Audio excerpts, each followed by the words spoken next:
Prashant कोरटकरची police कोठडी आज संपणार आहे। कोरटकरला आज दुपारी कोल्हापूर सत्र न्यायालयात हजर करण्यात येईल। कोल्हापूर जिल्हा सत्र न्यायालयाबाहेर पोलीस बंदोबस्तात वाढ करण्यात आली आहे। पोलिसांनी कोरटकरला अज्ञात स्थळी ठेवल्याची माहिती समोर येते आहे। तर पोलीस आणखी काही दिवस कोठडीची मागणी करणार असल्याची माहिती आहे। फरार काळात कोरटकरला मदत करणाऱ्यांची देखील चौकशी होण्याची शक्यता आहे।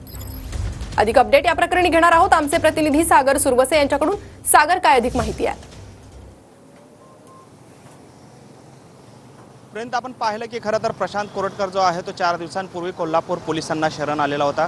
खरं तर तेलंगणातून त्याला अटक करण्यात आलेली होती, मात्र त्यानंतर त्याला 3 दिवसांची पोलीस कोठडी जी आहे ती सुनावण्यात आली होती आणि आज ती पोलीस कोठडी जी आहे ती समाप्त होते। मात्र त्यानंतर आज पुन्हा एकदा प्रशांत कोरटकरला कोल्हापूर सत्र न्यायालयात जे हजर करण्यात येणार आहे आणि आपण पाहतोय कोल्हापूर कोर्टाच्या या बाहेर या ठिकाणी मोठ्या प्रमाणात पोलीस बंदोबस्त जो आहे तो तैनात करण्यात आलेला आहे आणि आपण पाहतोय या कोर्टामध्ये येणाऱ्या प्रत्येकाची कसून चौकशी जी आहे ती या ठिकाणी केली जात असल्याचं आपल्याला पाहायला मिळते। प्रत्येकाचे आयडेंटिटी कार्ड जे आहेत ते देखील या ठिकाणी तपासले जात आहे। त्याचबरोबर कोर्टामध्ये कुठल्या कोर्टात कुणाचं काय काम आहे त्या पद्धतीची देखील चौकशी जी आहे ती पोलिसांकडून होताना पाहायला मिळते। आपण पाहिलं की खरं तर 3 दिवसांपूर्वी ज्यावेळेस प्रशांत कोरटकरला कोल्हापूर सत्र न्यायालयात आणलं होतं त्यावेळेस मोठ्या प्रमाणात आंदोलकांनी जे आहे ते या ठिकाणी त्याला विरोध दर्शवलेला होता। अगदी कोल्हापुरी चप्पल मारण्याचा देखील प्रयत्न जो आहे तो या ठिकाणी झालेला होता, चिल्लर फेकण्याचा प्रयत्न झालेला होता।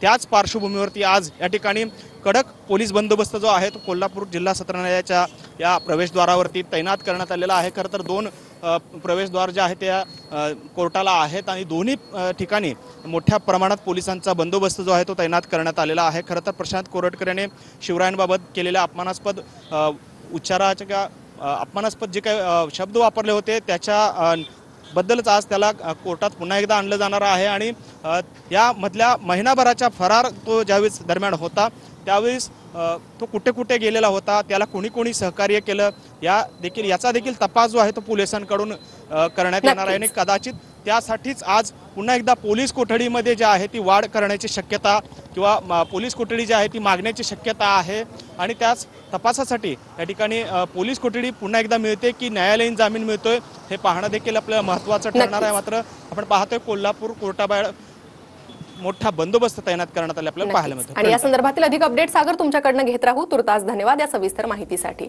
तर कोल्हापूर जिल्हा सत्र न्यायालयाबाहेर पोलीस बंदोबस्तात वाढ करण्यात आलेली आहे। पोलीस आणखी काही दिवस कोठडीची मागणी करणार असल्याची माहिती मिळते।